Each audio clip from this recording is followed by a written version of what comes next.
Thank you so much for inviting me here today. It's my pleasure to talk about early childhood health, and especially as it relates to development and behavior in young children. And this has been a passion of mine since I was a young child, growing up in the Bronx and attending public school, where a majority, I think that's true to say, of my peers didn't graduate or attain their ultimate success that I felt like they could have. And it wasn't because they weren't smart, because I met some of the smartest people I will ever meet in my school, but it was because of environment and opportunity. And sometimes there were development and behavior problems in these children from very young that I feel like could have been maybe addressed if we thought about their environment and what they experienced in their homes and in their neighborhoods. And so today I see patients every day, similar issues. So parents come, and often there are concerns from the parents or from their teachers that their child, even as young as 4 or 5 years old, is acting up or is a behavior problem child. And from the very beginning, they are sort of led on this path of not achieving what they could. And often they don't have a diagnosis. I'm so happy that we're going to be talking, my colleagues are going to be talking about diagnoses, because sometimes they do. But often they don't have diagnoses per se, and it's our job as the pediatricians, the parents, and the community to deal with their behavior from our end so that they can achieve what they're ultimately capable of achieving. So with that, what is early childhood? So early childhood, by definition, is the period from birth to 8 years old. How many people in the audience have a child in this age range? Okay, good. So that's great. I have 2 at home. And so it is an extremely important time period. It is a time of remarkable growth. These years lay the foundation for subsequent health, as I said, and as I'll talk about for the rest of the talk. So why is early childhood so important? Well, we know that the brain is developing at a very rapid rate during early childhood, and we know from a lot of research in neuroscience and other research that if a child is exposed to excessive toxic stress during this time, their long-term health is affected. And so physically, if they are stressed, there are hormones that are released, and we are all stressed, and we all get hormones released every day from stress, but we learn how to abate those by whatever techniques or by having positive interactions in our life. But if the negative and the stressful experiences outweigh the positive and protective, there are actually hormones and changes that occur on a physical basis in the brain, and these lead to and the body, and these lead to long-term health problems, mental health problems included. And so there is an opportunity to intervene. That's the good news. And so that, as I said, if we can counteract these experiences and these stressors from very early on, then we can make a difference. And we've seen that physically. And so I've been talking about the brain and emotions and mental health, but I do want to talk about other aspects of health, because when you talk about health in general, whether it's a child or an adult, you cannot separate the mind from the body. There is no way. You cannot have a healthy physical state with an unhealthy mind or emotions, and vice versa. You cannot have a healthy mind and emotions if you have an unhealthy body. They just go together. And so I am going to be talking about physical health in children and how it relates to emotional health and stress. And for that, I'll be talking about the case of poor nutrition and obesity, which is one of the most common issues, physical issues that affect our children in our neighborhood. And then I'll talk a little bit about emotional health, which just very briefly about behavior problems in general, developmental delays, and a little bit about autism and how those are related to stress. And then you also cannot separate health from the environment, as I've been alluding to. And so I'll talk about social health and how it's important to support our children so that they can maintain physical and emotional health socially as well. Okay, so a quarter of our children, a little bit more, in school age range, so still that age range of 5 to 10, this is what this number represents, in Washington Heights are obese. Does everybody know what obese means, or the definition? Okay, so please raise your hands and ask questions, because this is informal. But obesity is defined by a body mass index of greater than the 95th percentile. So the body mass index is the weight related to the height. And if your weight for your height is greater than 95% of the kids in your age and gender, then you are considered to be obese. And 26.5% of our children in Washington Heights are obese. And that is compared to 20% for New York City as a whole and 14% in Westchester. So it's significantly higher than some other communities. Obesity is due to a variety of factors, and this is going to be the case for all illnesses. This is just very basic medicine from when I was in medical school. This is how I kept all of the information straight. Every disease is due to genetics and environment. There's no way that you can just say it's genetics There are some genetic diseases that just come from your genes, but even those diseases, the environment makes a huge difference in how those diseases are presented and how you experience them. And obesity is the perfect example. So it does run in families. There are genes. We don't know which gene yet. That's often the case. But there are genes that lead to obesity. And then the environmental changes we all know are nutrition related and physical activity related, but also that stress, again, that I was talking about. So in this diagram, you'll see that when children and neighborhoods and communities experience stress, there are higher rates of obesity. So one would think that if there's food insecurity, which means that there's not a lot of access to healthy foods or to foods in general, that you would lose weight, not gain weight. But what we see is that when there is food insecurity or poverty in communities, there is increased stress and there therefore is increased weight gain. And this we're seeing in a lot of our communities. Obesity in childhood leads to obesity in adulthood. And so again, when I was in school, I learned this, and I never forget it. But when you're a child, this may be too much information, but let me know. You gain more fat cells by eating fatty foods, and it's too late later on to decrease those cells. You can decrease the amount of fat within those cells, but you cannot decrease the number of cells. So it is when you are young and developing or growing those cells that you have to make a difference. Again, so leading to obesity in adulthood, and a lot of conditions that you all know about. We can talk in more detail if you want, but diabetes and cardiovascular disease, or high blood pressure, stroke, heart attack in adults. So what can we do about obesity? So one of the biggest culprits is nutrition. It's not the only factor. Research has not been able to say that if you are on a really good diet, you'll lose weight. You have to do a multitude of things. So nutrition is a big culprit, but it's not the only one. And one of the biggest issues with nutrition in our children is sugar. And so you probably can't see, but that second drink, not the alcohol, because our kids hopefully are not drinking alcohol, but the second one is soda. And juice is very similar. It has about 250 to 300 calories in a cup. And that's a lot of calories, right? So a child is supposed to have about 1,500 to 2,000 calories a day to grow and develop at a good rate. Anything you take in excess of that is going to sit.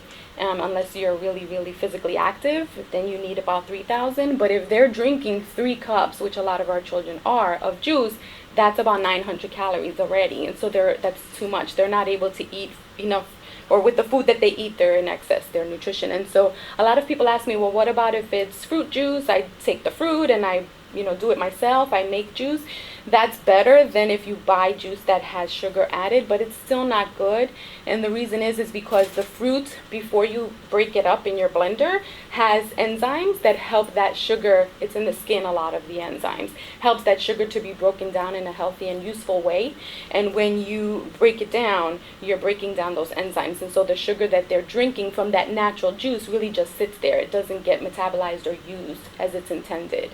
Our bodies can only use a certain amount of sugar for physical activity anyway, and if you eat more sugar or carbohydrate than that, it's just going to sit in your body. And so the second thing that we can do is remember portions. And so a lot of our children, both of my children included, like the only thing they'll eat is pasta, rice, and that's pretty much it, and a little bit of vegetables if I can sneak it in. But they cannot buy the food themselves or cook the food themselves. We have to, unfortunately, enforce the portions, and so that the pasta and the rice, because they're not going to use it unless they go run a marathon, should be the minority of what's on their plate, and the rest of it should be protein so that they can grow muscle and not become obese. It's very, very hard. This is all easier said than done. Otherwise, we wouldn't have this problem. The second thing is physical activity, and this is just an interesting diagram that shows that the average amount of TV that children watch per week is 32 in the United States. The average amount of hours on screens other than TV, so this is computers and iPads, is an additional 53 hours. So just so you know, the recommendation from the American Academy of Pediatrics is 0 hours, 0 of TV or screen time per day for a baby under 2 years old. After 2, they should and could use screens or watch TV for 1 hour per day, so that's 7 hours a week. And after 5, that was 2 to 5. After 5, it's 2 hours. So on a maximum, really, if you're older than 5 years old, is about 14, let's say we stretch it, 20 hours per week of screen time, and our children are watching 85. So we're 6 times over, we're way over the amount of time. And it's because there's so many reasons. So I hear a lot in clinic that we don't want our children to, we can't have them go out because it's dangerous outside, or there's no time. I will admit it's easier for me to put the children in front of the TV because I have to cook and do other things. But we have to, again, force ourselves to turn it off. And I've just been doing this on a daily basis. Just turn it off, turn it off. And then my kids already are used to it. They know, okay, you're turning it off. You have to physically do it because otherwise it's just easy to get into that rut. There's so many good things on iPads and TV. So lack of sleep, I'll just say briefly, is really important. It does lead to obesity. It's complicated, but when you're sleeping, you know your body is repairing itself, and the normal immune system and proteins that are supposed to be processed are processed during that time more easily than when you're awake. And so when you're not sleeping, you have an imbalance in your hormones and in your proteins. It's sort of like that stress that I mentioned before. You have a lot of more hormones, like the one that we talk about a lot is cortisol, that lead to stress and also lead to weight gain and unhealthy insides, high blood pressure, things like that. And your metabolism decreases too when you're not sleeping well. And so a lot of people say, well, it's so unfair because this person eats really bad and they're so skinny, and I eat nothing and I'm overweight, and that's because of metabolism. And that's something that is sometimes genetic or somewhat genetic, but you can, in your environment, change your metabolism on a daily basis. And so sleeping a good amount of time is really important. Okay, this is just a resource, and if it's not in the packet, I'll get it to the center, but there are many. This is from the American Academy of Pediatrics. It's an app that you can have on your phone, and you also, when you sign up, receive text messages just about what are healthy meals and diets that children at different ages should be eating. And there are also ideas for physical activity and parenting at different ages, and so it's really a good resource. Development and behavior, I'm sure we'll hear a lot more about in a minute, but this is just a statistic. So 38,000 children, which is about 5% of the children in New York City as a whole, receive early intervention for developmental delays. This is not just Washington Heights specific. And I think the proportion in Washington Heights might not be greater than in the rest of New York City, and I'll explain why I think that is. But developmental delays are defined as when your child doesn't meet or attain the milestones or achievements that we would expect them to at a given age. And this may be in the area of language, which is the most common developmental delay, or motor, so gross motor like walking, or fine motor like using your hands, or social interaction like interacting with peers, or it can be in all of these areas, in which case it's called global developmental delay. There are, again, just like obesity, a multitude of factors that cause developmental delays. Some are genetic. The minority are found. Again, the genetic cause is usually not found. Often we don't know what caused the developmental delay. Environmental factors such that happened at birth, during the birth, or the pregnancy, or afterwards, can all lead to developmental delays. And as I've been alluding to throughout the talk, stressors too can lead to delays. And so this is just a picture of the brain and how the nerves are developing over time. And it's important that through interactions and through experience in your environment, you develop a lot of nerve connections. And when there's an interruption in that, for whatever reason, you can't see, you can't hear, or you have not a lot of opportunity to interact in a positive way, you don't make that many neural connections, and then your cognition and your development is affected moving on. It's not irreversible, again, but the earlier that you intervene, this is the theme throughout the talk, is the better. And so early intervention makes a difference. I have a question for you all, because I have felt this in my clinic, is that a lot of times we'll offer early intervention to our families when we, at the very first sign, and this is what we do as pediatricians, we assess development, and at the very first sign of a delay, we ask the parents if they would be willing to have us refer to early intervention. And I would say about 50% of the time I get a no thank you. And I've tried over the years to figure out why that is, because it's free of charge. It's really a wonderful, we think, program, and it is effective.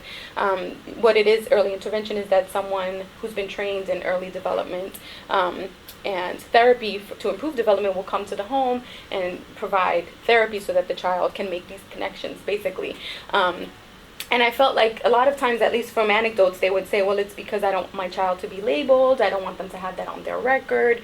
They're fine. My cousin didn't talk until 3, and so it's okay. And I just want to know how we as a community too can demystify that stigma, because it's so important to act early, as I've been saying, and there is a window of opportunity. And so when we say, okay, we'll wait 6 months, and often we don't see the children in pediatric care but once or twice a year, we've kind of like lost a lot of time and ground to make a difference. So this is just some data on the fact that early intervention makes a difference, but I'll skip over. It does. There's so many studies, hundreds of studies that show, with respect to cognition, with respect to adult attainment, in terms of jobs and successes, various outcomes, there's a like threefold improvement for children who are delayed who get early intervention versus children who do not. Okay, I'm going to briefly talk about autism, very briefly, but it is a developmental, sort of neurologic and developmental disorder of social interaction in particular. So not necessarily language or motor development, but the social interaction. And children who have autism often have restricted behaviors. It's part of the diagnosis. They may have cognitive delays. They may have intellectual disabilities or language delays, but they do not have to. And so there is a huge spectrum, and this is part of the reason why the prevalence or the percentages in the community are unknown, and there's such a wide range. So the prevalence is 0.2 to 2% of children, so 2 out of 100 may have some, we see, aspect of autism. We don't know what causes it, as with obesity and with developmental delays. There are a minority that are related to a genetic mutation or malformation, but that is the minority. It's probably multifactorial. What we do know, though, is that vaccines, should I say this, do not cause autism. And the reason we know that is because there have been hundreds of studies, I don't have the exact number, but that have looked at the children who have autism, and just as many children who did not get the vaccines that have been implicated as children who did get those vaccines have autism. And so though they occur at the same time, and there is a chronologic association potentially, it seems there's not an association in terms of the cause. We just don't know what causes it, and so it's frustrating for many people. What we do know about autism is that early intervention does help, and there's a specific type of therapy that's done for children who have autism that is helpful to get them to be able to socially interact or communicate better, and it is effective, and it's what we have, so we should use it. So in terms of what we can do about it, it's not all bad news. So we should stimulate our young child's brain as early as possible. We should talk to our children, stimulate those nerve connections, and when there's a delay, we should recognize it as early as possible, and we should use early intervention, essentially. There are programs out there like Reach Out and Read and early education, so Head Start, Universal Pre-K. I think all the spots are used, but I think there have been a few years where there have been empty spots, and that it's such a unfortunate thing, because again, children, when they're interacted and intervened on early, makes such a huge difference, and so we should really use these services. These are handouts, which I can give you some, but there's so many. And then I just want to show a video. It's about 2 minutes about everything I've said, and then I'm almost done. After I gave birth to my baby, a good friend told me how important it is for parents to speak to their babies as much as possible, even if they didn't seem to understand. She told me that talking to my baby with love and patience could help his brain grow. I remembered what she said, and whenever my baby was with me, I would tell him stories and point out the things he seemed interested in when we were out walking together. In the evenings, when my husband came home, he would look at books with our baby, pointing things out and saying their names, especially the names of things our baby seemed to really like. We would make sure and turn off the television, because my friend also told me that babies learn best from the people they love and not from the TV. Even when my baby was just sitting with me while I was fixing dinner, I would point and say the words for his favorite foods and all the other things in the kitchen. I would try explaining to him what I was busy with, and even though he never answered back when he was real little, I could tell that he was listening to me and learning. Now that my baby is older, I know that speaking to him a lot has helped to build his brain and make him smarter. When he got big enough, he started pointing things out to me and saying some of those words back to me. I was real surprised and happy when I started seeing the results of all that talking. Last week, that little boy graduated from high school and gave the school graduation speech.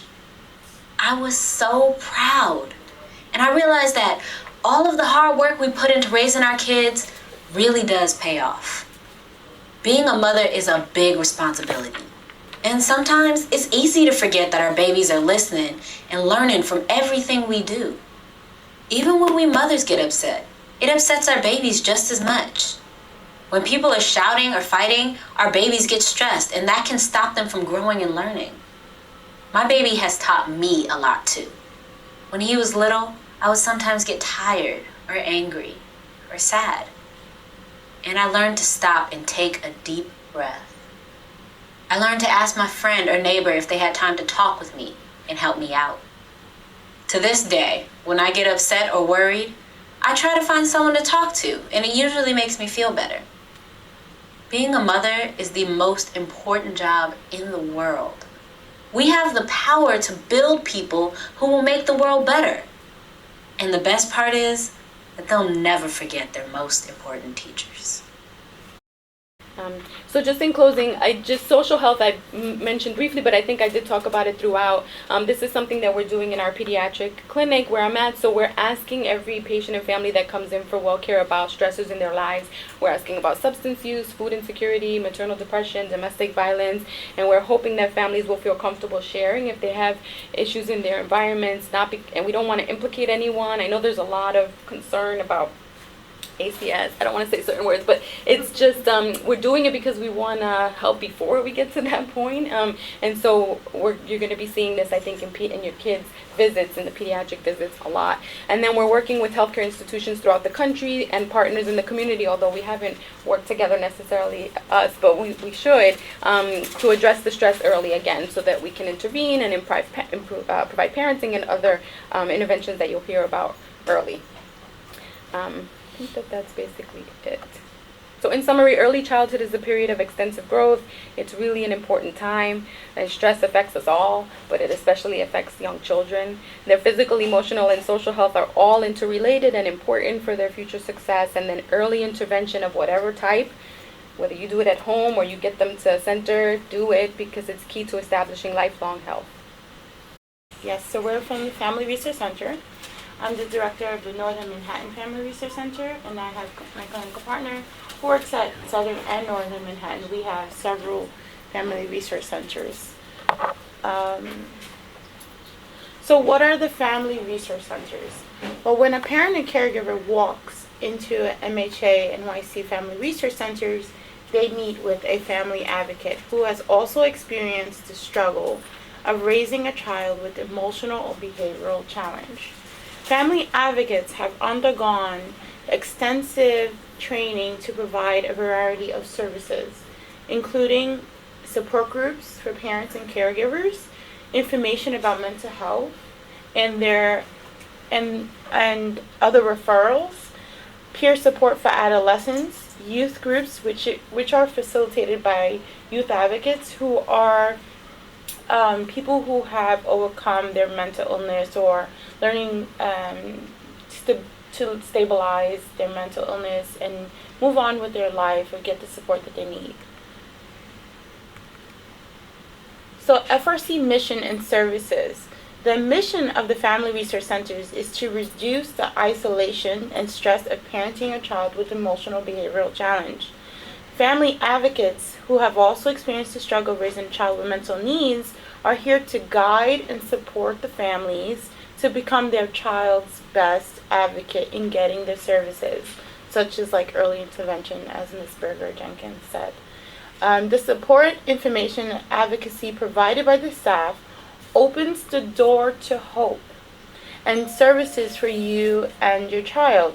Services include help navigating the mental health, education, other child serving systems in New York City, parenting skills groups and supports for parents and youth, care coordination services for families with complex situations who need assistance with several major child serving systems, workshops, seminars, and recreational activities for the families. A lot of times we do trips, take them places where they don't get the opportunity to go, and that gives them some time to really have that one-on-one with their children. Referrals to appropriate community services. Available parenting classes. So we have two very known parenting classes This is mainly being taught, I do emotional fitness, circle security at my location. Some of the other ones have different kind of curriculums of parenting. But these are the main ones across the FRCs. Emotional fitness provides training and support to parents of children with emotional or behavioral issues by educating caregivers on systems, diagnosis, self-care, and mental health lingo. The emotional fitness is our main ACS mandated parents because of the components, the topics that we discuss are child abuse and neglect, self-care, how to notice red flags in your children's development, where to go for help, how to be there in your child when they're in like this fantasy world and you're like, that's not true, or, just being there for them. So it's having a better understanding of their children. Circle security is also in that component because circle security works on that early childhood, that early attachment theory, where they get to pay attention to the child's needs and emotions being explained to them. It's a hidden message. They're acting out because they're trying to tell us something. Maybe we want to direct them in a different direction, but we have to be there with them, understand them, and then we can eventually get them to where we want them to be. But we have to meet our children at their level. So the Circle Security is a relationship-based early intervention program designed to enhance attachment security between parents and their children. So it could be caregivers, it could be grandparents, a lot of even some early child care providers take Circle Security because it helps them to not just, be quiet, but let me help you with whatever you're going through, and then we can get there to, you're more stabilized. Eligibility and enrollment. Eligibility, we offer support, individual advocacy, and psychoeducational services to any parent and caregiver of a child with emotional behavioral health issues in New York City. All of our services are free of charge and offered in English, Spanish, Mandarin, and Cantonese. We're hoping to broaden our horizons with languages. Convenient and confidential, and like it's mentioned again, free, because we work with a lot of community serving agencies and give the parenting classes at different locations like the Children's Aid Society, community centers, high schools. We go out, our advocates are available to go out to community centers and give these resources to the communities. So how to enroll someone into the Family Resource Center? Well, a parent or provider can call or drop into one of our conveniently located Family Resource Centers to find services that best meet your family's needs. So we are not that kind of program where we'll tell you what to do, right? They always have those serving systems where they'll tell you what to do to where you need to be, right? But we help guide them. We go based on the strengths and the goals of the parent or the caregiver. We help them get to where they want to be in terms of their child's development or services that can help the family as a whole. So these are different locations for the Family Resource Centers. We have 2 in the Bronx. These are under the Mental Health Association. There are other FRCs under other agencies, but under the Mental Health Association is 5. So we have 2 in the Bronx, 2 in Manhattan, and 1 in Queens, which is conveniently located like one stop into Queens Plaza. So it's pretty easy and accessible for the Queens, even any borough. Parents who live in the Bronx can come to Manhattan. Manhattan can go to Bronx. It doesn't matter. It's the availability and the comfortable, wherever the parent is comfortable in taking the classes or receiving services. So I'm gonna hand it over to Kimberly Hunter Bryan, my clinical partner.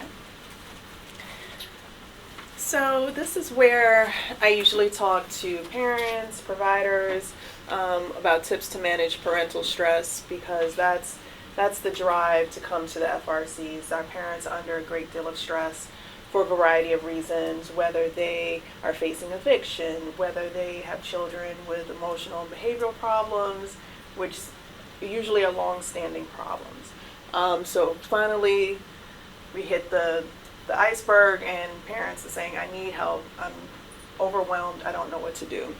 And so when I talk to family advocates and parents, we really try to emphasize that there is stress in parenting, right?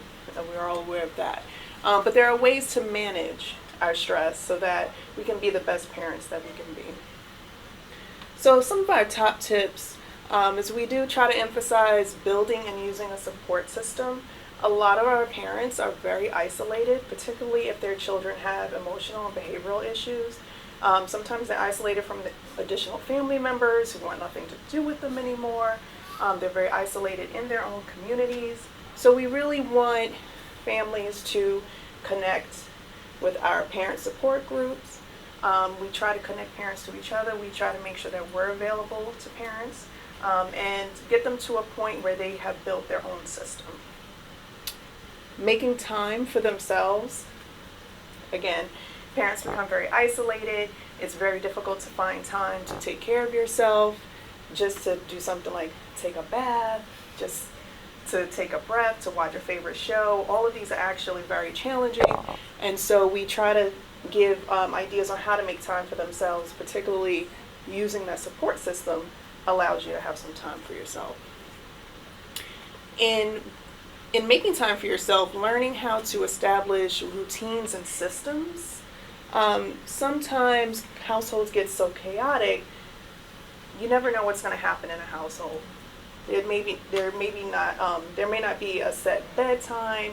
Dinner time is different every single day, but we try to work with parents to get them to establish a routine, and in turn it will help reduce the stress. Getting enough exercise and rest. So this is challenging for any parent. So again, if you go back to building your support system, having other systems in place will then lend itself to give you more time, and then you can integrate exercise and additional rest. Setting aside time for fun. So a lot of our parents don't remember what fun is like. It's been so long. I think particularly through our parent support group, we discuss in detail ways to take care of yourself, ways to have fun. Recently, one of our parent support groups went to the movies. We just had our parents go see a movie, and it was a relaxing, fun experience for them. So we're trying to show by example ways to have fun and to support families so they can have that fun. And not just having fun as an individual parent, but also having fun with your child. That is not just about school, that is not just about medical appointments, but setting aside time to take your child to the beach, to do free activities around New York City. We give our parents lots of information about free things they can do with their children so that they can spend some quality time together. So this is something I talk to the family advocates about often, which is developing healthy relaxation techniques. Usually that's part of the exercise and rest, but by showing the family advocates ways to do breathing techniques and talking about free yoga classes around New York City, we can pass this information out to our caregivers so that they can start to develop their own techniques, whether it's just taking a walk around the block, taking a couple of deep breaths at the end of the day or when you wake up. I think these are very helpful just to help manage that stress. Last but not least, seek professional help. If all else fails, seek professional help.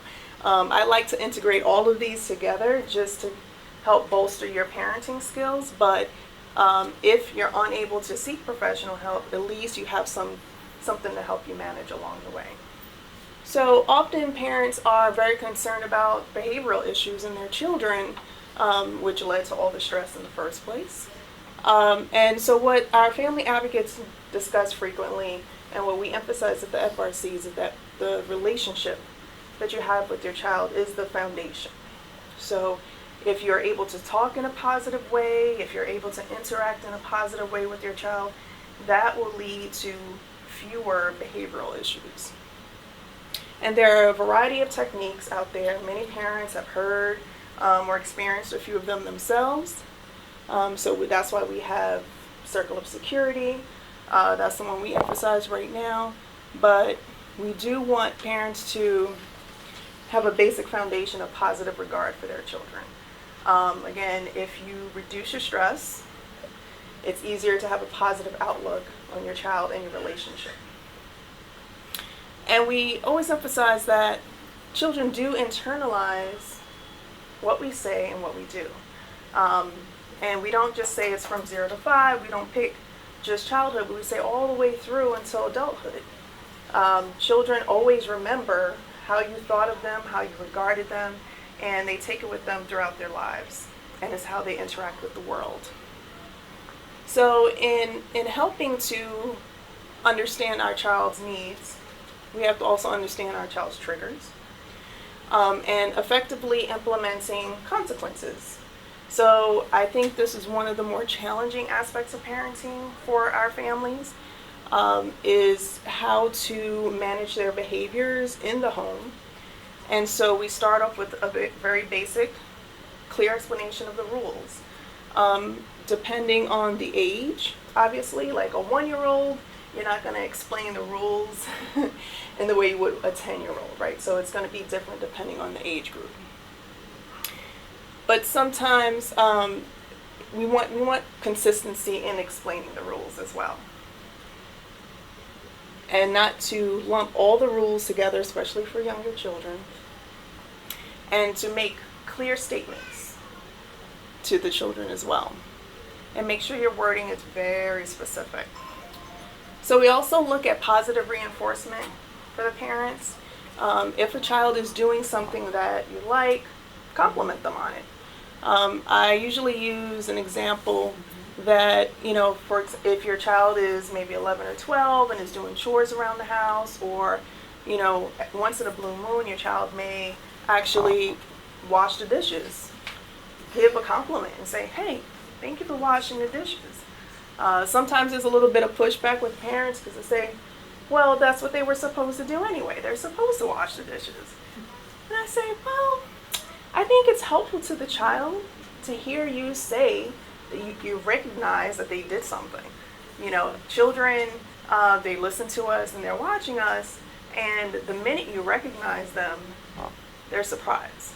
Oh my gosh, all I did was wash the dishes and you're giving me a compliment? Okay, I'll take it. Even if they don't verbalize it to you. So it's okay to recognize good behavior.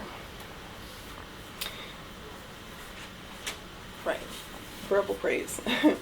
And on the other end, we have providing consequences. So for rules that don't seem to be followed using positive reinforcement, the parent must establish consequences for not following as requested. These must be realistic, match the nature of the violation, and teach something if at all possible. Further, they must be consistently enforced. Start with small time-limited consequences, and then slowly increase the time or intensity of the consequence for repeating the same violations. And I ask parents to do this maybe starting at 4, 5. And again, it's not about being disciplining and hitting the child, but it's about letting a child know that you didn't appreciate something that they did. And the child, as they grow older, then they will come to understand that there are consequences to actions. And it's helpful not just at home, but they learn it at school, they get to internalize it, and it really helps them to learn how to manage their own behaviors. Repetition. If at first you don't succeed, try again. Decide how many times you repeat a command before acting on it. It really shouldn't be more than 2 or 3 times for smaller children, and less for the older child. You might start by giving a warning of what will happen if the rule is not followed, and then following through with your consequence after the warning is ignored. We have worked with parents who do have very loose boundaries. So this may seem obvious to some parents, but for other parents it's very challenging. They may say, well, I don't want my child to dislike me, I don't want my child to hate me, and we try to emphasize it's not about your child hating you, but children need structure. and they need to understand consequences. And that's done through repetition. Consistency, seemingly a given, not for every parent, but is really challenging to implement. When you put these rules in place, you have to consistently do them. So again, going back to managing your stress. If you're overwhelmed, you're not going to follow any of these rules. You're too tired, you're too overwhelmed, just go sit down and watch TV, or just go to your room.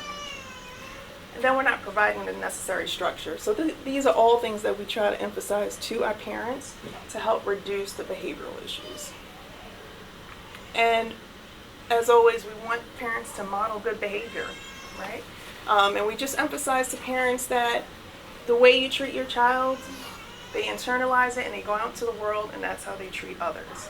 So again, having the positive regard, remaining consistent, saying really positive things, acknowledging good behavior.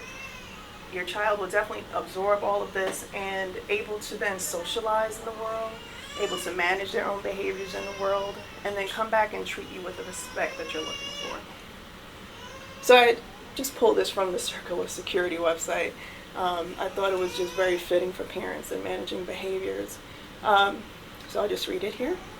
Here's the good news. Just like our home, we can go back and reinforce the foundation. Regardless of our childhood history, it's never too late. We can repair. With growing understanding of what it means to be in relationship, we can identify where we struggle with particular needs on the circle. There's a circle of security. And then we can work to find caring ways to meet those needs, the needs of the child. The same is true for our children. When parents change the way they respond to their child's needs for care and confidence, a struggling parent-child relationship can be transformed. It's never too late. And that's what we stand for at the FRC. We think it's never too late.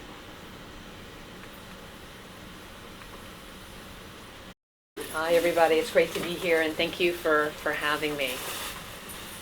So the first thing I wanted to show you is this slide. And if you're like me, I always get nervous when I see graphs, but bear with me. It's for a visual point that I want to make to all of you. This red, I don't know if this mouse works, sorry, but the red line that you see here, here's my mouse. Oh, there we go. Thank you. So here's the red line, which is representing anxiety disorders. So that's when you have a real problem that nervousness and worries and anxiety is getting in the way of a child doing what they need to do. Okay, so this is the line for anxiety. The next one is behavior. So behaviors that are problems. So if you have a child who has trouble focusing, staying on task, getting in trouble in the classroom, more than what a typical child would. So that's that kind of problem in this blue. The next you see here is what we call mood. So that's sadness. Having a real significant problem with sadness is the green. And here is substance abuse. So using illegal drugs, like alcohol and other types of substances. These are ages and years, right? So this is age 4, age 5, age 6, age 7. And this is the amount, a cumulative percentage. So just say increasing numbers of this. And I hope you can see here for anxiety, you can see anxiety appears very early in children's lives as being problematic, really as early as 4 and 5 and 6, and just continues to go on into adulthood, continues right on. It starts flattening out when you start hitting the 30s and 40s, but this is a very core mental health problem, is anxiety. The next that you see are these behavioral problems. So the inattention, trouble concentrating, being hyperactive, getting physical in a way that's problematic for the parents or the children is the next type of problem you see in the field of childhood mental health issues. And next you see depression. Now this makes sense. Depression we know, and serious depression, again, meaning all the things that I talk about as a child psychiatrist are things that are really getting in the way of life. You see depression starting in adolescence. So you see anxiety and these behavioral problems starting on very early in life and very significantly so. And the next thing is depression, you see, starting in adolescence. And then what's the next phase is problems with using drugs and alcohol. And a lot of times these disorders, anxiety and the behavioral problems and depression start ahead of time and have not been treated and helped for the young person. And next thing you see later in their adult life, the start of substance abuse. And what's striking to me as a child psychiatrist and someone that predominantly works with children and adolescents as opposed to being an adult psychiatrist, These are our key mental health disorders that really begin in childhood, adolescence, and into young adult. So most of our field of psychiatry, the problematic disorders, start so early in life. Unlike other types of medical disorders where you have hypertension or heart disease, mostly seeing that later in life, right? But our brain disorders really do start early in life. And what Lucy was saying about early intervention, prevention, what Evelyn is saying is so key. Because though I want kids not to have to see me, usually when they come to see someone like me or my team, it's because something's been going on for a while, and now it's become a very significant problem. But all the intervention programs that you're hearing about today are so key and really do work. And there is research that shows that it does. So when I say disorder in my field, sort of a technical term, when is something really a problem for these things that I'm talking about? It's really when a child starts to avoid doing everyday things that they need to do. So when a parent tells me I am fighting and struggling getting my child to school, they're not doing the typical, play dates or going to play with friends or doing things that the teachers feel that they should be doing like other kids. When it interferes, when you really feel like compared to other kids or compared to my other child, they're really behind doing the things that they should be doing. And then there's a lot of distress. The child's not happy. The child is complaining. The child is saying they're having a hard time. You as the parent or the adult in the child's life is having a hard time. There's a lot of distress. And the next is duration. We all have bad days. We all have periods where we're down in blue or we're a little more anxious. I always get highly anxious when I have to present. It's temporary. We lose a loved one, we lose someone that we're close to, a pet, something traumatic happens in your environment. You're going to be sad, and there's typical. I had an adolescent come in to see me yesterday. He's brokenhearted from his first love breaking up with him, and his mom thought it was a problem with anxiety. I'm like, no, his heart's been broken. There's no medicine for this. This is what you have to learn as part of life. So there are those regular things, and parents, you know this. I mean, parents and adults, you know what's sort of typical and what's not going to be untypical. Often it's the parent doubts themselves and keep feeling like maybe I'm not seeing it correctly and feeling afraid to say, I'm worried about my child's mental health. Seems to be a big problem for parents, which I completely understand. So what are the things that you need to keep an eye out for children? Everything's about what's different from baseline. As a parent or the adult in the child's life, you know the child the best. What is different from what is usual for them? That's what we're looking for. So drop in school performance, poor grades despite them trying very hard, worry that seems unusual as shown by not being able to get to school, go to sleep, or take part in the activities that are normal for the child's age.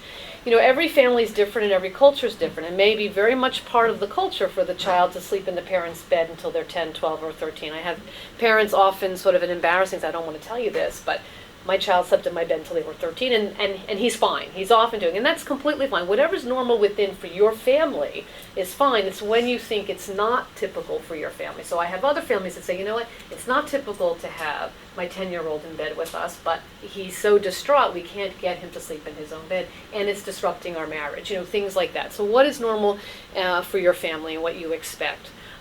Children that are anxious or depressed have physical complaints. So lots of headaches, lots of stomach aches, my heart hurting, I'm having growing pains, I don't feel good, I'm sweating a lot, I feel dizzy, I feel confused. These are complaints you can get from kids as little as 6 and 5. I've had anxious kids tell me they have ringing in the ears. That may sound strange, but that is actually a common physical complaint of kids with anxiety. They really experience ringing in their ears. So I always like to say depression and anxiety really hurts. It physically hurts. These kids really feel it's real. It's physical pain to them. It may not be due to the fact that they got a cold or they have a virus, but it really is their brain, due to the changes that are happening that leading to the depression and anxiety, causes them these physical pains.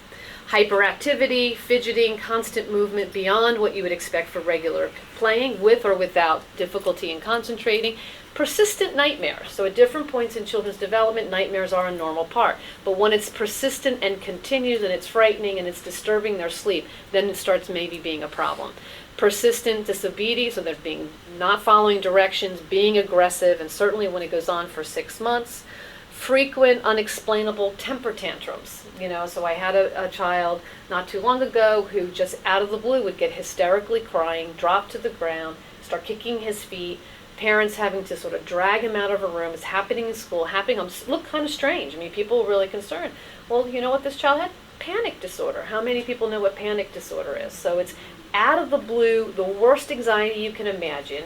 You feel like you can't get your breath. Your heart starts racing. You feel like something's terribly wrong. And kids don't always have the ability to articulate it. You know, for an adult that gets a panic attack, they'll say, I felt like I was going crazy. That's the most common thing that adults will say when they have a panic attack. That's how horrible it is. And they often end up in the emergency department thinking they're having a heart attack. But kids, they don't get that. So they just do these very wild and bizarre behaviors. So I've had some children get treated with very powerful medications, which they didn't need when they were just having a panic attack, because people didn't know how to ask that question. And once you can really, once you know about these things, you're able to ask the type of questions to try to figure that out. And then, of course, the most scariest part of my field, the worst outcome in my field, is when a child tries to attempt to end their life. That is the sort of the worst outcome for us. And you can see that with depression, anxiety, disruptive behaviors, and substance abuse. Okay. Adolescence, it's fairly similar to what I just discussed with children. Pre-adolescence, but again, it's the same, marked decline in school performance and truancy, starting to skip classes, not attending to school, not able to cope with the typical problems you would expect or navigating things that you would expect from an adolescence. Real difficulty with concentration. Sexual acting out can be a symptom of also depression and anxiety and substance use. Certainly sadness that has been prolonged for some period of time, and you have other symptoms that go along with sadness, which I'm going to talk about in a minute. Severe mood swings, so seeing very difference in behaviors that don't make sense to the parent, lots of worrying about daily life things, certainly use of drugs and alcohols. There's another issue that can start emerging in adolescence, concern about weight. So a child who thinks that they're obese, but they're not. They're actually normal weight or in fact below weight, and they're sort of obsessed over that. So that's another issue for eating disorders.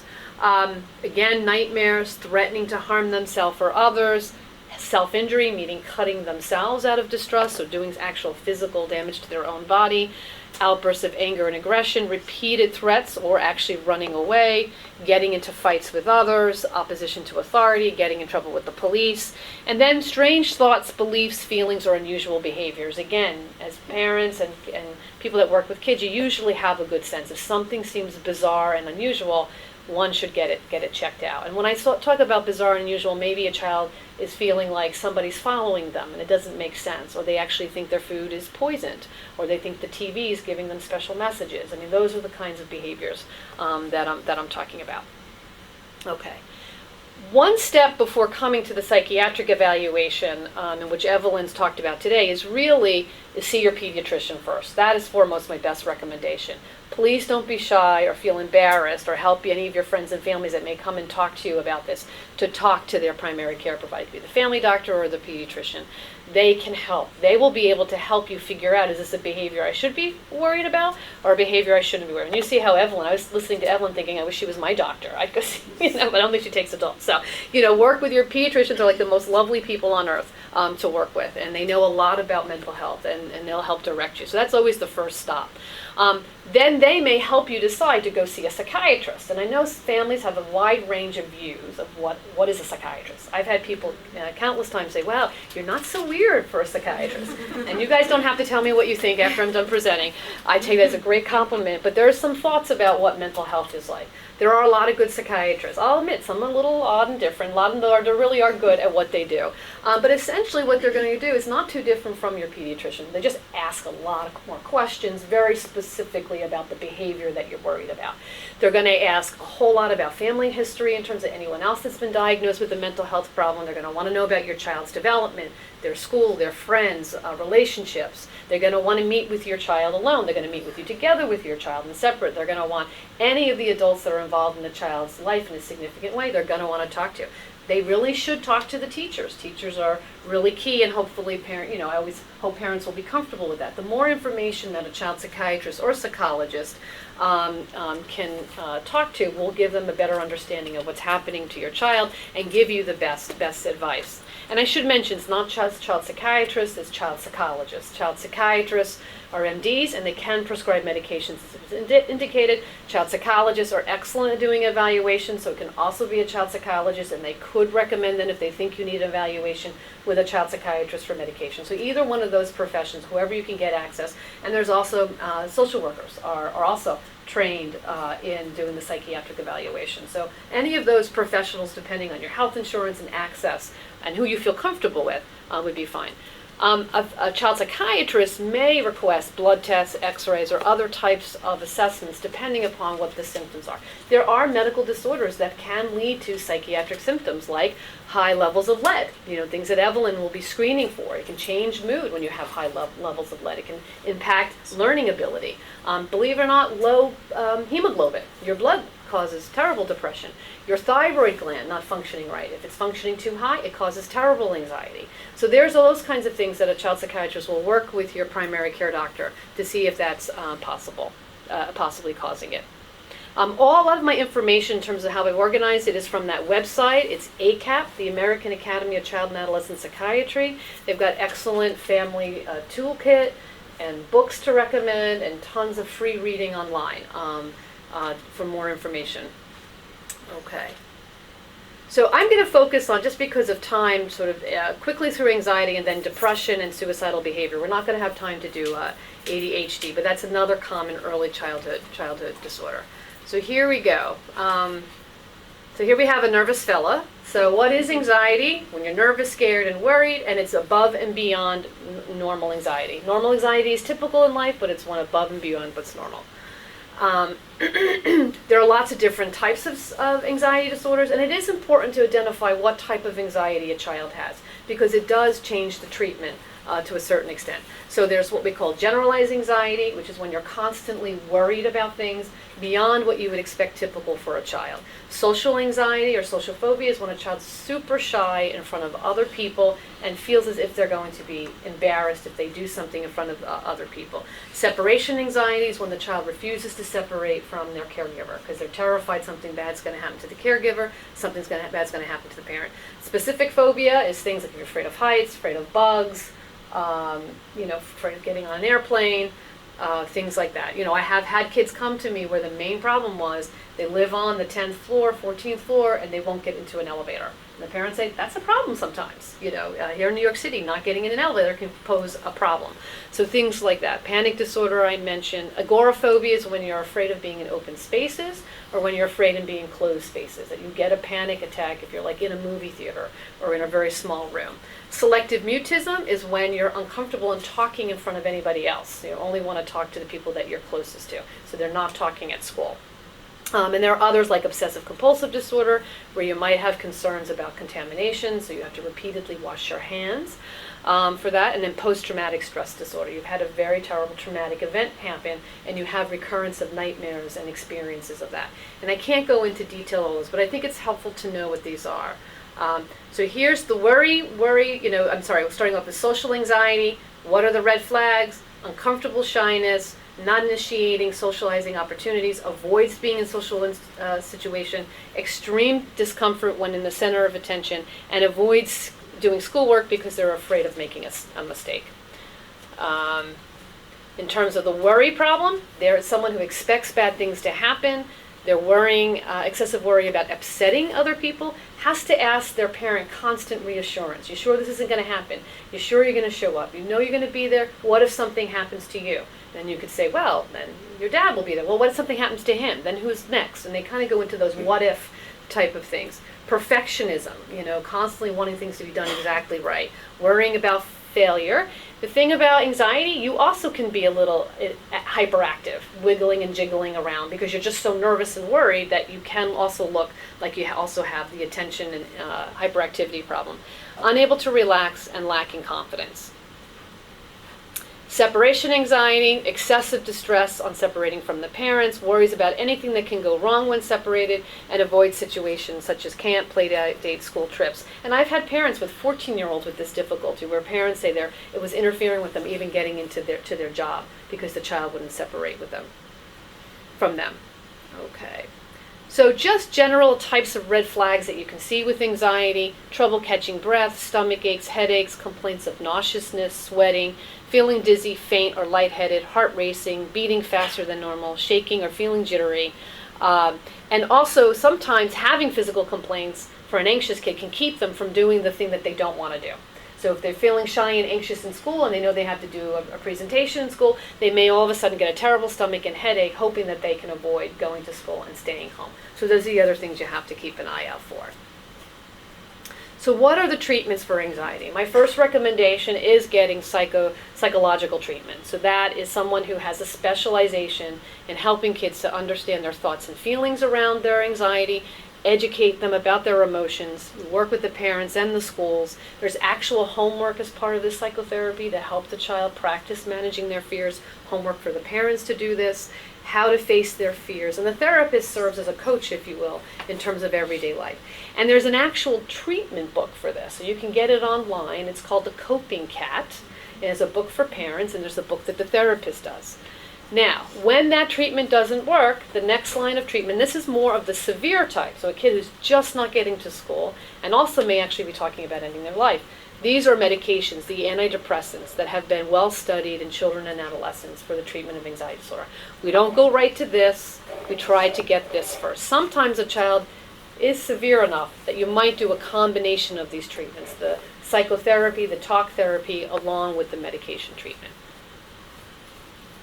And there's the Coping Cat. You know, it's so successful that it's disseminated around the world. So in Egypt, there's the Coping Koala. In Australia, it's the Coping, Camel. It's the Coping Camel in Egypt, and the Coping Koala in Australia. So it's really a treatment that, in terms of beyond all across different cultures, has been adapted successfully. So I'm going to move on from this. Okay. So next I want to talk about depression. And one of the reasons saying anxiety and depression are the two psychiatric illnesses for kids. And again, when I say illnesses, it's really impairing, that often does not get identified and does not get treated fast enough. Because often parents or other, adults in their life think either the child is just being difficult, lazy, not wanting to be helpful. There's all these other kinds of things that people will assign those behaviors, and it may not occur to the adults in the child's life that this is really a medical problem, that this anxiety and depression, the depression that's leading your child not to clean up the room, get out of bed, get to school, is really a medical problem. And people don't often think of it that way. So I wanted to focus on these illnesses today to raise some awareness. So 4 out of 100, so now I'm switching to depression. So anxiety is earlier in children's lives and you see it, and now in adolescence you start seeing more of depression. So 4 out of 100 teenagers get seriously depressed each year. So it's a significant number. Everybody feels sad and blue, but if a child is sad most of the time and having problems with grades, relationships with family and friends, actively involved in alcohol, drugs, or sex, or controlling behaviors in other ways, then the problem might be depression. Okay. A child might be sad or cry a lot when it doesn't go away, so you know that that's sadness. Reporting feelings of guilt for no reason, like reporting that he thinks he or she is bad and has no confidence. Life seems meaningless or nothing good is going to happen, and a negative attitude a lot of the time. Or it seems like the child has no feelings. Again, signs of depression. They often can have difficulty making decisions and forgetting lots of things, and it's hard for them to concentrate. So a parent will come and say, he used to be able to know exactly what he wanted to eat, but now I can't get him to agree to eat anything, or I don't get him to, he just won't eat. So these are the things you want to look for. Getting cranky, irritable with the people that they love. So if you've got a kid who normally got along with the family pretty well, other than the typical adolescent stuff, when it's a chronic pattern of being irritated, it's something to think about. Little things making the child lose his or her temper or overreact. The other thing is sleep patterns. Sleeping a lot more or having trouble falling asleep. Waking up really early than what's normal for them, or not being able to go back to sleep. Evelyn was talking about in terms of her work, in terms of the prevention, how important sleep is. I want to reiterate and stress that. Sleep is the best medicine for the brain. There is absolutely no doubt. We all know that when you've been up all night, you just don't feel so great when you have to go to work. I cannot overstress this, that sleep and a regular sleep pattern for kids is so important for their brain development. And if they develop depression and anxiety, again, sleep is going to be incredibly important in terms of helping them get better. They often don't feel like doing a lot of things like they used to do. They're interested in music and friends. Eating habits change, loss of appetite or eating more. So you can see both. You can see excessive weight gain with depression as well as excessive weight loss. Feeling restless and tired most of the time. So even if they are sleeping a lot, so I'll have the parents say, he or she's in bed for 12 hours, I can't get them out of bed. And even on Saturday when their best friend calls them to go out and play ball, they won't go and do it. Things like that. And thinking about death. Noticing that they're gravitating to darker music, to music that talks more about death and dying. Report feeling like dying, or having thoughts of wanting to commit suicide. Depressed people, especially teenagers, might have problems with alcohol or drugs, and sometimes the depression comes first and people use it as a way to help themselves, and other times the alcohol or drugs come first, and then the depression may be caused by the drug or alcohol as well. So that is something else, the doctor will try to figure out if that's involved. So what's the treatment again for depression? Pretty similar theme to anxiety. The first recommendation for the milder to even moderate psychotherapy, talk therapy can really work to treat depression. So treatment begins with education, so the young person understands that they're not a bad person, that this is a medical problem. So the parents can understand that their child is not just trying to make life difficult. To provide more support, and then help with management of environmental stressors. I find there's a range of reaction from schools in terms of when a child is having a mental health issue. Some are incredibly supportive, and some frankly can be very difficult. And so I really see it as my role, and all the mental health providers know this, their role is to try to pave the pathway for the parents and the child to get the help that they need while the child is getting treatment. And if you can, usually, if it's more the milder to early moderate, you usually see an improvement within 4 to 6 weeks of this treatment. Now, there are different types of talk therapy. One type is cognitive behavioral therapy, which is similar to the coping cat that I was just talking about, but it has a little bit of a different approach. And the other is something called interpersonal psychotherapy that's specific for adolescents. And that's a psychotherapy that looks at the relationships in the child's life to see what relationships might be also leading to their depression and how they're responding to it. So it's different tacks, and hopefully seeing your pediatrician and your mental health care provider will help you navigate which direction to go to. If there are severe symptoms, like a child's really not sleeping at all, you can't get them to school, they're flunking out of school, they've lost a lot of weight or gained a lot of weight, they're talking about suicide, your mental health provider will probably talk to you about using medication treatment like an antidepressant, and in combination with the psychotherapy. And that's what I have. Some adolescents may need both the talk therapy and the medication. Now, as I mentioned, one of the most serious outcomes for any of our mental health disorders is suicide. And that can be often a topic that can feel very uncomfortable for all adults to talk about with young people. And it's a very frightening thing to even think about. The thing is, most people who are depressed or who have severe anxiety do not commit suicide. But depression, and I should add anxiety, increases the risk for a small percentage of people to possibly attempt suicide. There is often a sense of, if we talk about suicide, it might actually lead the person to actually then engage in that behavior. But it actually doesn't. It really has been found to talk about it, and if you have a fear and worry, you just have that gut that you think someone might be feeling this way, it's actually better to just directly ask them and say, I'm very worried about you. I feel like you're having some problems. Are you thinking about that life's not worth living? Are you having any thoughts like that? Actually, so many young people have said once their parent or teacher or another peer actually asked them that actually started to bring down the intensity of them thinking about doing it. So there's no danger in actually asking it. If a young person, any kind of suicidal thoughts, remarks, or attempts, it is always serious. I have had the experience of some adults working with a child saying, well, I don't think he or she really meant it. They were just mad. Now, sometimes kids do things impulsively when they're mad. That's part of the problem. You do this very impulsive act. Adolescents can be very impulsive, but then that can be very dangerous. They could do something in a moment that they feel that they should do, and then it can have terrible consequences where they can't come back from it, right? They decide to take a Tylenol overdose. That could leave them in the intensive care unit and can kill them. In that impulsive, angry moment, they grab tablets, and then they can have these dire consequences. So no matter what the remark is, or no matter what the behavior, even if you said the child took one pill in front of you and said, I'm so mad at you, Mom or Dad, I'm just going to do this. It is serious. It is serious to then see your pediatrician and work with your pediatrician to decide if a mental health professional should get involved. So here. These are what I call listen for suicidal thoughts. When you hear, and teenagers can say things like this: life is not worth living. I feel my family would be better off without me. Suicide's the only way out. This is not so much for a kid. Take my antique watch. I don't need it anymore. But I've had adolescents come in with their manifesto, if you will, of saying who's going to get their iPad. They want their younger sibling to get that. Their younger sibling should get their bed or things. I mean, I've had kids, shocking to the parents, unbeknownst to them, have very detailed instructions about where their things should go after they die. So kids are capable of doing that. Some of them done on Google Docs. I mean, and have had other people look at it. Sometimes you can have a clustering of adolescents who are having the same sort of thoughts and ideas actually working together. So these are why to have a parent, good listening ear for these kinds of things. Ending my pain is all I care about. Next time I'll take enough pills to do it right.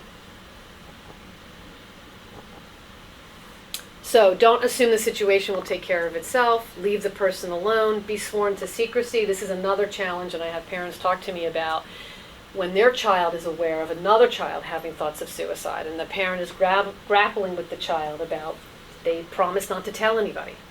And the parent's worried about the child in terms of their relationships, and I just say at the end of the day, none of this really matters other than having that child be safe and not die at their own hands. And so one has to risk what could feel really uncomfortable by the other child's parents, or maybe the school doesn't feel so welcoming, but either way, somebody has to know if someone has any concern that a child is thinking this way. You don't want to act shocked, because then it can make the person feel very guilty, embarrassed, not want to seek out help again.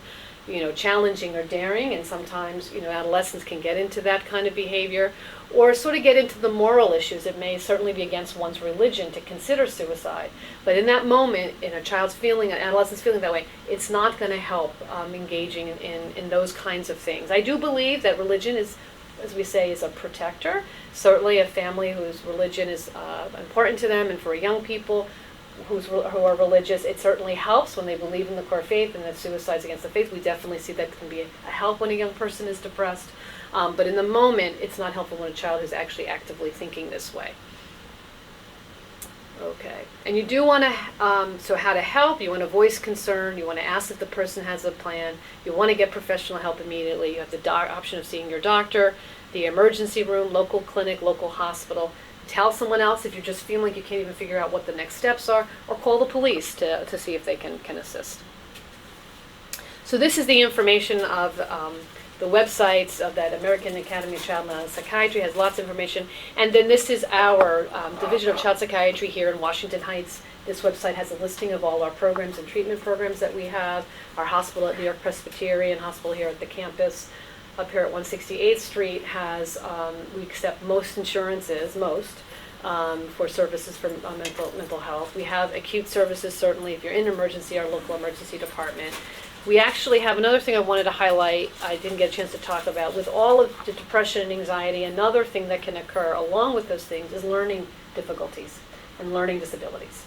So sometimes it's hard to figure out what came first. Did the learning disability come first, and a child who's struggling in school, and then their self-esteem plummets, and then they developed a depression and anxiety, or was it depression and anxiety, and they also happen to have a learning disability? Sometimes those things are difficult to disentangle, but either way, it can be hard to get a really good neuropsychological evaluation. So that's a test that really helps a parent figure out what type of learning problem your child has. It can be very costly, and most insurance plans unfortunately don't cover it. We here at Columbia here have a at no cost program with neuropsychological testing if you have concern that your child might have a learning disability. So that is for families certainly who meet certain standards in terms of finances, who would not be able to afford covering neuropsychological evaluation. We have a really fantastic program. We have a educator advocate, so that once the report is done, they will go to the school with you to help advocate to get your child in the right type of classroom setting. So I wanted to put a plug. But all this information is on that second website in terms of the range of programs that we have.